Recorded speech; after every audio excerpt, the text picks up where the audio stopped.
Olá, irmãos, graça e paz. Vamos estudar hoje a pergunta 50 do Breve Catecismo de Westminster.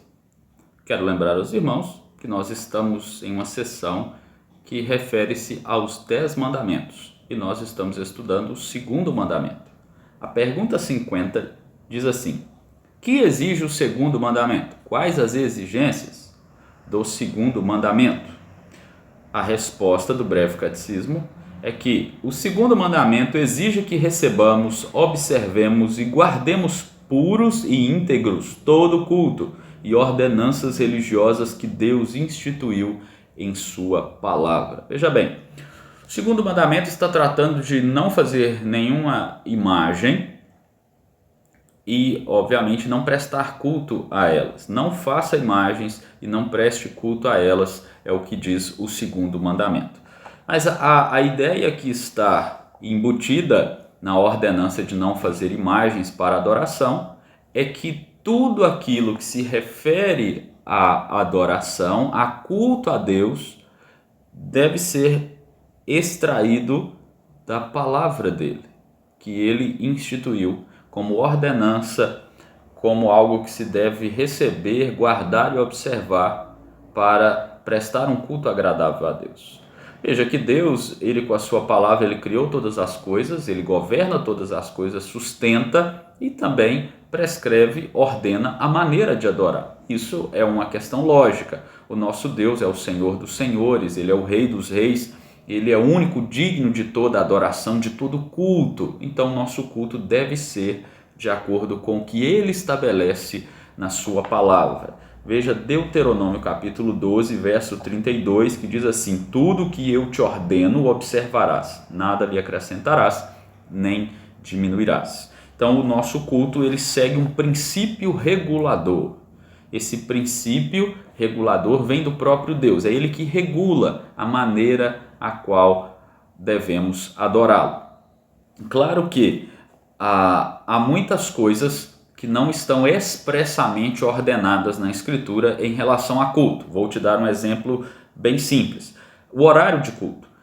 A Bíblia não marca um horário específico, mas por causa da decência, da ordem, da organização, que é uma ordenança de Deus em relação ao culto, nós devemos reservar um horário de começo e de fim para cultuar a Deus. E aí a Confissão de Fé de Westminster nos ajuda nesse sentido. Ela diz assim: todo o conselho de Deus concernente a todas as coisas necessárias para a glória dele, para a salvação e fé do homem, ou está expressamente declarado na Escritura, ou pode ser lógica e claramente deduzida dela.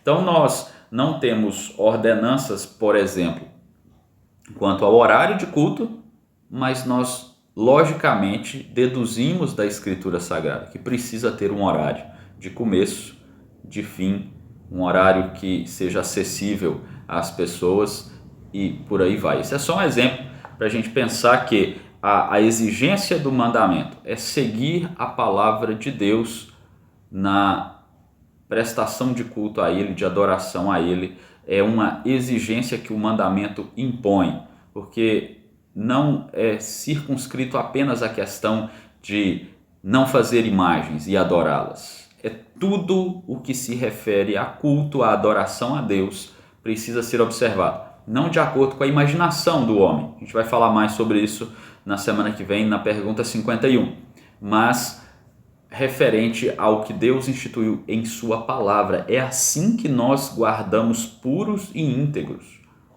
todo o nosso culto a Deus. A pureza e a integridade do culto não é por nossa causa, é por causa do que Deus institui na sua palavra.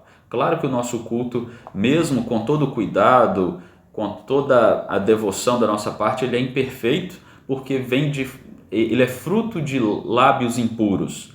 Mas o Senhor, na sua misericórdia, nos purifica em Cristo e recebe o nosso culto, recebe a nossa adoração. Mas ele recebe não por nossa causa, mas por causa da palavra dele, por causa de Cristo Jesus, o nosso Senhor. E nós precisamos sempre pensar nisso, num culto que seja íntegro, que conserve a pureza, porque está seguindo a palavra de Deus.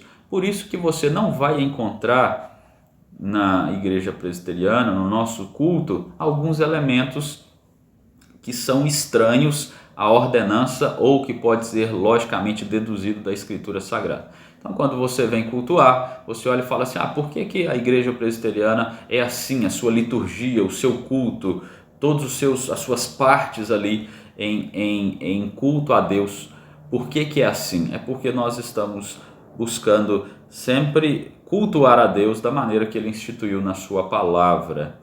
Como eu já disse, é imperfeito, mas o Senhor, pela sua misericórdia, recebe a nossa adoração. E também é importante destacar que isso não refere-se apenas ao culto que nós fazemos dominicalmente. A nossa adoração e o nosso culto, ele é em todo o tempo, ele é diariamente. Então, nós precisamos também no nosso dia a dia receber, observar e guardar puro e íntegro todo o nosso culto ao Senhor nosso Deus. Como que nós fazemos isso? Sempre nos voltando para a palavra do Senhor. Quando Paulo vai falar aos coríntios sobre o culto, havia uma bagunça no culto de Corinto ali, muitas pessoas, cada um querendo fazer alguma coisa ao mesmo tempo, uma confusão só, e aí Paulo ele dá as orientações de como esse culto deveria ser, e uma palavra muito importante ali é que ele diz lá em 1 Coríntios capítulo 14, verso 40, tudo, porém, seja feito com decência e ordem. Então essa é uma palavra-chave, decência e ordem. É assim que nós devemos cultuar ao nosso Deus. É assim que Ele exige na sua santa palavra. Que Deus nos abençoe e nos capacite e nos oriente e que nós coloquemos em prática as ordenanças da sua palavra para que o nosso culto seja um culto segundo a vontade dEle, não segundo a nossa. Afinal, como a gente sempre reitera, o culto é para Deus, não é para nós, não é para nos agradar, não é para sairmos dali, que bom, o culto foi muito agradável para mim hoje.